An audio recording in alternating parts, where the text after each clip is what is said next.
Hey guys, this is Simon. Today is March 17th. It's Wednesday already. How is everybody doing this week? Do you guys actually start going back to work, or you actually start taking day off because of the current issue? Anyways, I guess today I'm just gonna have another casual talk with all of you guys. I actually start liking this kind of format now. Today's topic is gonna be freedom of expression. So recently I started noticing there's a certain type of view that is getting more and more popular on the internet. That is, freedom of expression doesn't exist at all. It is just a piece of illusion that people think they have it, but actually they don't, because apparently all the government are doing the same thing, trying to block the content that they don't want people to see and trying to promote the information that they want people to see. So governments can manipulate the public opinion. Some people on the internet were like, hey, just take a look at YouTube, a so-called free platform, but they are not free at all because they have been demonetizing a lot of videos. And also take a look at all those Western media. There are a lot of fake news on their platform, and they always play that kind of double standard tricks, and they tend to make more negative videos toward a certain place instead of making positive ones. And some of my family members also hold this kind of view. They were like, hey, don't be naive. You really think you have freedom of expression in certain country? You think you have it because they make you think you have it, but actually in reality you don't. If you really start talking about some sensitive matters, they will censor you as well. So yeah, I guess today I'm just gonna share my view about whether I think freedom of expression actually exists or it's just a piece of illusion. Okay, so first of all, I just want to point out my view only represent myself, so it might not be 100% correct. So if you disagree with me, feel free to drop a comment and tell me why you disagree with me. I really appreciate to get some feedback from a different perspective. So anyway, let's move on. Let's talk about YouTube first, whether YouTube is free or not. Personally, my answer is no. I mean, just take me as an example. I've been making YouTube video for more than a year now, and just for the past few weeks, a lot of my videos got demonetized. I do understand why they demonetized some of those videos, because they have covered a recent sensitive issue. So recently, we all know that thing is getting really serious. It's spreading around the world like crazy. So I guess YouTube is just trying to avoid getting themselves into trouble. So they keep telling people, hey, don't talk about that issue, just make some other topic. So yeah, I guess I do understand this part, because if someday some advertiser find out that their products are being promoted in certain video that contain false information or may potentially cause people panic, then those advertisers probably won't be that happy, right? So YouTube is being super cautious right now. So if you make a video talking about that, then they will demonetize you, right? But actually that's not the case anymore, I think. Because recently I started noticing there are some very big YouTubers who have like million or even 10 million subscribers. They started talking about that topic, but they can still monetize their videos. So I think there is a certain type of double standard, but I'm not sure.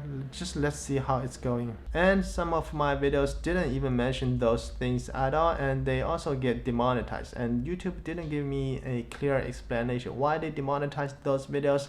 Whether it is because of my content, or it is because of the title, or it is because of my thumbnail. Okay, so if they don't give me an explanation, how am I supposed to avoid making the same mistake in the future, right?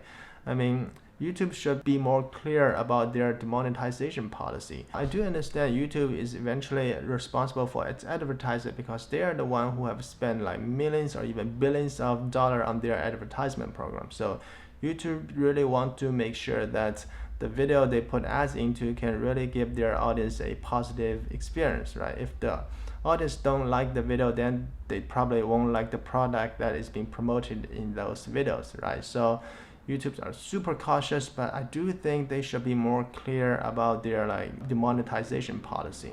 I think they have some room to improve on this part. But I do want to address one thing, that is, recently I heard that some YouTubers have complained that they think their channel got attacked by YouTube because they have a certain type of political view. Personally, I don't think YouTube will attack people simply because they have a certain type of political view, just because currently we don't have enough evidence. Now, first of all, we need to realize that if we are making content talking about a country in which the majority of people can't even access YouTube directly, then probably you're not going to be a key player on YouTube, right? I mean, right now on YouTube, we have like PewDiePie, Mr. Beast, Dude Perfect. They are the main character on YouTube. Every video they make can gain probably like a million or even 10 million views. So I mean, compared to them, we are actually very teeny tiny. I just want to make a reference. If YouTube is a aquarium, then all the YouTubers are like the sea animals inside that aquarium. Then we are probably some very insignificant like plankton, like nobody will pay attention to. So I really don't think YouTube will have that motivation to hire a bunch of people and sitting behind a monitor and check what kind of political view they have, or they hire a tech team specifically designing algorithm to check their political view, So it just doesn't make a whole lot of sense. And the second of all, if you take a look at this on a business standpoint, I mean, if I am the CEO of a video platform, as long as the dude can make videos uploading onto my platform and generate views and bring profit to the company, I don't care too much about what kind of political view this guy have, right? Because if I attack him or like shut his channel down, it will only bring harm to our video platform, because potentially his video can probably attract a lot of like-minded person to our video platform, eventually bring revenues to the company. And I also think the priority of a video platform company is not to uphold some like political value, but it's to get more viewers on board, right? And also get more content creator. I think right now the top priority for YouTube is to become the most comprehensive video platform in the world. So no matter who you are, where you're from, what kind of perspective you have, if you come to YouTube, you can always find some like-minded person sharing your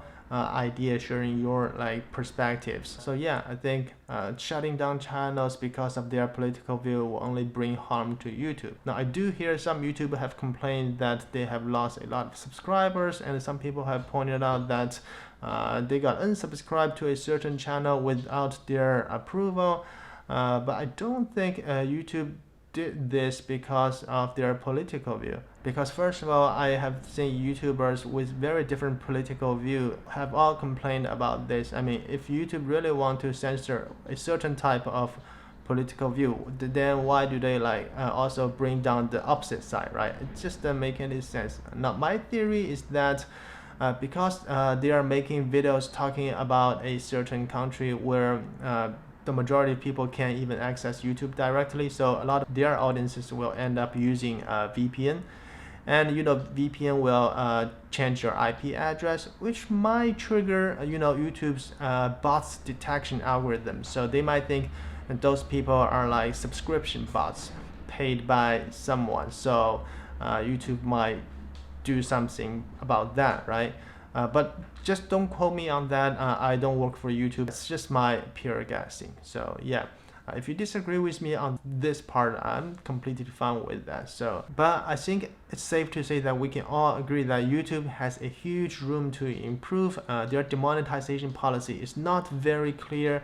It's vague, and the unsubscription thing, they haven't given us a very clear answer. Why do they unsubscribe some subscribers, right? So definitely they should be more transparent. And personally, I think the government should be also involved in making a certain policy which push those tech giants to be more transparent, because those companies have already reached to a point that they gain so much power, so they can potentially influence the future of a country, such as an election, right? So we all know absolute power corrupt absolutely. So definitely, I think in the future we should have come up with some policy to make those tech giants to be more transparent. And now let's talk about those Western media. I think because Western media are eventually just like YouTube, most of them are just private companies. So the priority for them is not like to make the world a better place. The priority for them is to make more monies, right? So for them, more views means more advertisement and sponsorship, and more sponsorship means more money. So those media companies probably already have a very sophisticated analysis of their potential audiences. So instead of making the news what actually happened, they tend to make news what all those readers tend to read. Naturally, they will try to exaggerate about a certain news, or they try to report more negative news towards a certain place than making positive ones if that's what their readers want to read. So that will create a problem. A lot of double standards will exist as well. And personally, when I read some of their news, I do feel a kind of condescending attitude. So yeah, let's say they also got a lot of room to improve. But does that mean like freedom of expression does not exist? Does that mean like freedom of expression is just a piece of illusion? Personally, I don't think so, because I think when we talk about freedom of expression, we shouldn't focus on like whether we have it or not. It's not a binary value. Instead, we should focus on the level of freedom of expression we have. I mean, just take a look at North Korea, and basically they don't have freedom of expression at all, right? Even you question your current leadership with your friends in private, you may also end up in trouble, because some of your friends might go and report you, and your family will also be involved because of the things you have done. But in some other country, the level of freedom of expression will be much higher. You can criticize your president, prime minister openly without any issue, and you can even mock your leader on the internet without any issue. No one will take down your post, or no one will knock your door and give you some trouble, right? And you can take a look at YouTube. I mean, yeah, YouTube got its problem here and there, but still you can find people with different mindset talking about things on the platform. Like, no matter what kind of perspective you have, you can always go on YouTube and find like-minded person making content, sharing your like perspective, right? But in some other country, on their video platform, they may not have that same level of freedom of expression. A lot of issues you can only find one single perspective. If you disagree with that perspective, you will never be able to put your video on those platforms. So I just want to point out that the level of freedom of expression you have on those platforms are totally different, right? And also, we can take a look at those medias. I mean, Western media, they got a lot of problem as well. They are biased. They tend to make more negative news towards a certain country than making positive one. And their condescending attitude are not favorable to read, right? But still, they have a certain level of freedom. Once in a while, they will question their own system. They can even, criticize their current leadership without any issue. But in some other country, on their media, the level of freedom of expression is different. I mean, they can also raise some regional issues and question the regional government, but they might never be able to touch the people from the top. That is what it is. I mean, sometimes they make a news and they release it for like 2 or 3 hours, then they end up deleting it. So you see, media from both sides all have some level of freedom of expression, but that level is different. So what's my point? My point is that currently we don't have a perfect system that has perfect freedom of expression, but I just don't think we should give up on that. I mean, the following attitudes such as like, hey, check out YouTube, YouTube has been demonetizing video, so freedom of expression is illusion, just all the governments are doing the same thing. I don't think this kind of attitude is helpful, because apparently we should focus on the level of freedom of expression and we have, and we should keep pushing it forward. No matter which country you are, we shouldn't compare the bad part, right? We should compare to the good part, like who is doing better, and let's keep pushing it all together. I mean, for me, I'm a huge advocate of freedom of expression, because I think the human civilization can reach to this point is largely because we have a certain level of freedom of expression. If we don't respect every single voice, we may still believe that the earth is the center of the universe. So nowadays, technology are so advanced and everybody can access almost all kind of information on the internet, but they also give huge power to those tech companies and to the government, because they can virtually control whatever we read, whatever we watch, and whatever we hear. And I think the only way to curb those powers is by having a certain level of freedom of expression. Like I've mentioned several times in my past videos, I think the most effective way to prevent people from the top from abusing power is by allowing all people to talk freely, right? Everybody share their perspective, share their mind. I think that's the only way to curb the power that the government have. So yeah, I think that's pretty much it. Hope the whole video makes sense. So if you like the video, please hit the thumbs up button. If you want more content from ordinary Chinese dude, I recommend you to subscribe my channel. And once again, thank you so much for all the love and support. And I will catch you on the next one. Okay, peace.